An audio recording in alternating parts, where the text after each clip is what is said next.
there's one thing this community can agree on, it's that the music is absolutely phenomenal. The different regions and characters have unique combinations of instruments and themes, but ultimately, we can simplify every Genshin song into two categories: scripted and non-scripted music. Scripted music is music that plays knowing exactly what is going to be on screen. This includes boss fights, cutscenes, and character demos. Non-scripted music is background music and battle music, where the game isn't really sure exactly where you are or what you're doing. Let's talk about scripted music first. The general theming for scripted music includes traditional instruments supported by electronic instruments. This is most present in character demos, and sometimes the electronic instruments are much heavier than the traditional instruments, like in Alhaitham's theme.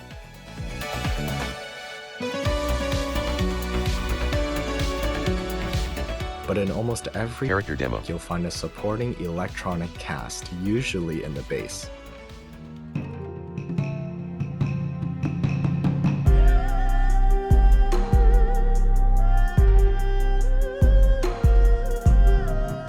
I'll get to the various traditional instruments in a minute, but let's talk about the purpose of scripted music in the first place. Scripted music is meant to complement the visuals. It is almost never supposed to be the main focus of whatever is going on. That goes for all video game music, but it's especially important for scripted music since you know exactly what's going to be on screen. This allows the choice of instruments, melody, and theming to be much more precise and targeted. Kokomi's theme has notes that are connected and don't include as much bass as other songs.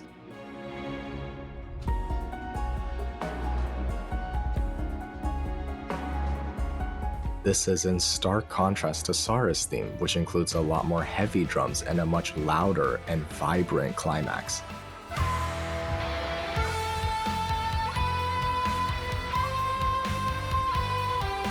Kokomi's connected notes match her flowing movements, while Sara's snapping movements are represented by the snapping beats of the bass.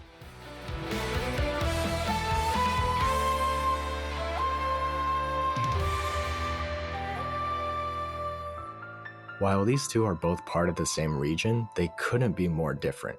Scripted music allows their songs to match them individually. Cutscenes are also obviously scripted, but it's a little trickier than character demos. The music for a character demo has to match the character, but in a cutscene where there can be multiple characters, what happens then? The key to answering this is to ask ourselves one simple question: who has control over the scene?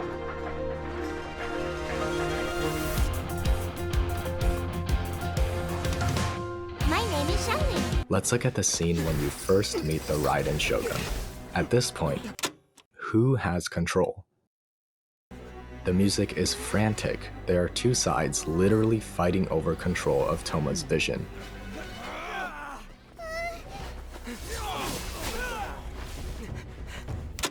And when Raiden uses her powers to stop what the traveler is doing, the music echoes her theme. Capable of using elemental energy without a vision. You are an exception, it appears. Exceptions. The enemy of eternity. Only when the traveler steps up does the song break away from her theme.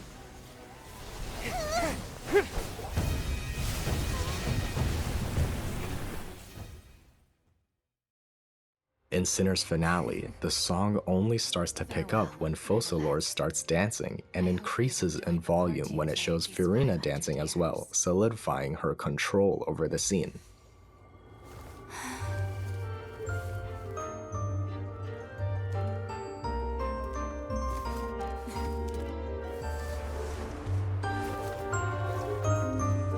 Everyone else is quite literally sitting back and watching.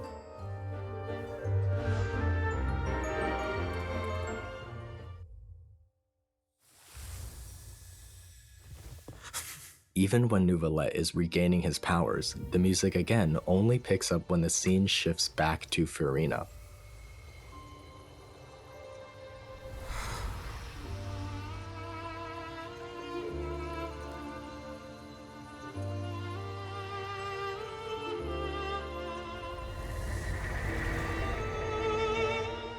With Focalor's goodbye, she can no longer hold control over the scene. Both symbolically and literally, Neuvillette gains control. The music complements this by transitioning over to Neuvillette's theme and instruments.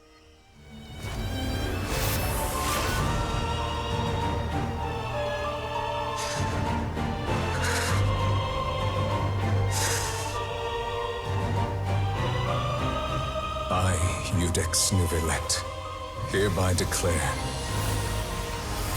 people of Fontaine, your sins are forgiven.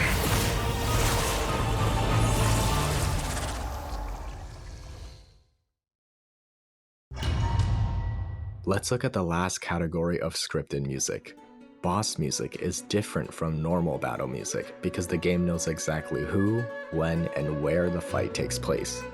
Childe's boss fight includes Liyue instruments that slowly devolve into Snezhnayan instruments as the fight goes on, something totally unique to his song.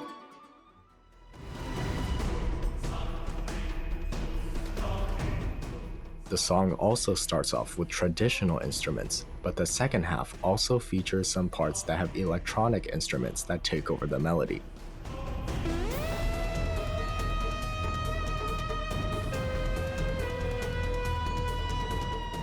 This creates a weird sensation of chaos and disconnection, perfectly capturing the fight and the dual elemental nature of his fight. I should say this again before we move on to non-scripted music. Music complements the visuals. Genshin's songs, and video game music in general, is meant to be in the background almost all the time. A modern song may include lots of lyrics because they want you to focus on the song itself. In Genshin, these character demos are meant to showcase characters, cutscenes are meant to show the story, and bosses are meant to be a climactic fight. The scripted music works because it's tailored so incredibly precise to what is happening on screen. If you like what's happening in-game, your brain might associate your enjoyment with other things happening at that same time, like the music. Since the music is specifically made for what is going on, it's easy for your brain to make that connection. This scenario, by the way, is called classical conditioning. I know it may sound obvious, but if a multi-billion-dollar company can't get it right, then I guess it's not obvious enough. Why is the Force theme playing here? She is not using the Force. Non-scripted music. Background music, where the game doesn't know exactly where or what you're doing. Are you crafting resin? Are you trading in sigils? Are you talking to Catherine? Shut your bitch ass! The music has to account for all of this. Since Genshin doesn't have any traditional levels, the best thing they can do is match the scenery. This is where instrumentation is very important. If I played this song,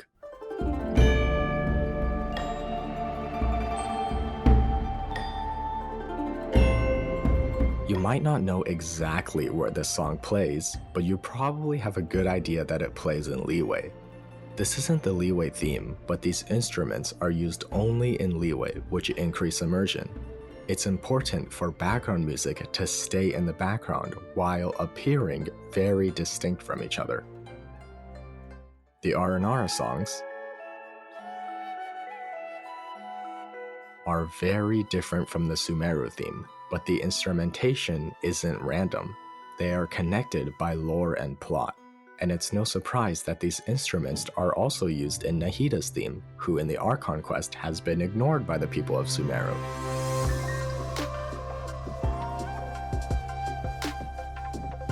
Nahida's theme also has a choir, which is present in the Sanctuary of Suras Thana.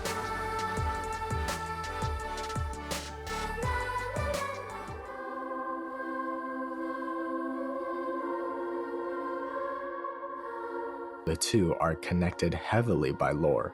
These types of songs are still semi-specific though, since the game at least has a general idea of where you are. They might not know what you're doing at Wangshu Inn, but since songs can change based on the time of day, they manage to capture the atmosphere of each unique location. And I do mean unique location. The Cat's Tail, Angel's Share,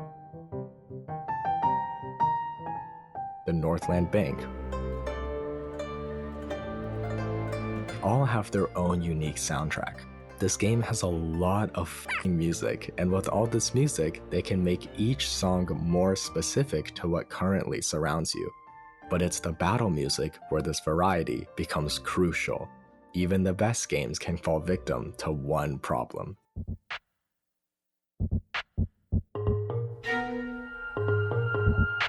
Repetition. No matter how much you love a song, if you listen to it too many times, it gets annoying. Sometimes very quickly.